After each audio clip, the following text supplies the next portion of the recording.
فمن حاجک فیہ، تو اے نبی جو بھی اس معاملے میں آپ سے اب بھی حجت بازی کرے، جھگڑا کرے، بحث کر رہا ہے، ابھی سینگ الجھا رہا ہے بحث کے اندر، من بعد ما جاءک من العلم، جبکہ آپ کے پاس تو العلم آ چکا، آپ جو بات کہہ رہے ہیں وہ علی وجہ البصیرت کہہ رہے ہیں، فقل تعالوا، تو اب آخری چیلنج کیا ہے؟ کہہ دیجئے اچھا آؤ۔ یہ جو ان کا آیا تھا، دو بڑے بڑے ان کے لاٹ پادری تھے، ابو حارثہ ابن علقمہ اور قرظ بن علقمہ، اور ان کی سرکردگی میں 70 افراد تھے جو کہ نجران سے آئے تھے۔ یہ سارا کئی دن معاملہ چلتا رہا، اور پھر آخر میں حضور سے کہا گیا اچھا آپ مباہلہ کیجئے، قل، ان سے کہہ دیجئے تعالوا، آؤ، ندعو ابناءنا و ابناءکم، آؤ ہم بلاتے ہیں اپنے بیٹوں کو، تم بلاؤ اپنے بیٹوں کو، ونساءنا ونساءکم، ہم بلا لیتے ہیں اپنی عورتوں کو، تم بلاؤ اپنی عورتوں کو، وانفسنا وانفسکم، اور ہم بھی آ جاتے ہیں تم بھی آ جاؤ، ثم نبتہل،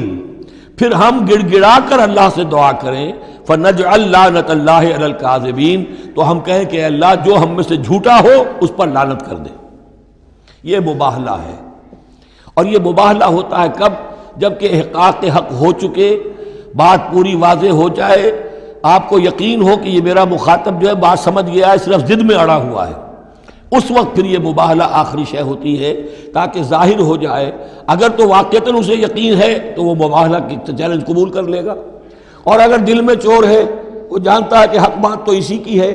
اور لہذا پھر وہ مباہلہ نہیں کرے گا۔ چنانچہ یہی ہوا،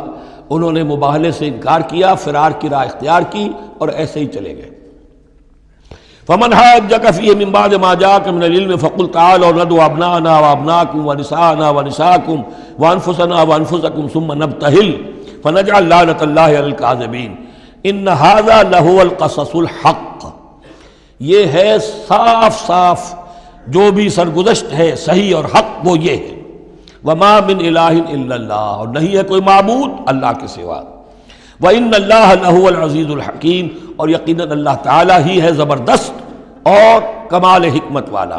فَإِن تَوَلَّوْا فَإِنَّ اللَّهَ عَلِيمٌ بِالْمُفْسِدِينَ، پھر اگر وہ پیٹھ موڑ لیں تو اللہ تعالیٰ خوب جانتا ہے ان مفسدوں کو کہ یہ ماننے والے نہیں ہیں، لہذا وہ پورا قافلہ واپس چلا گیا۔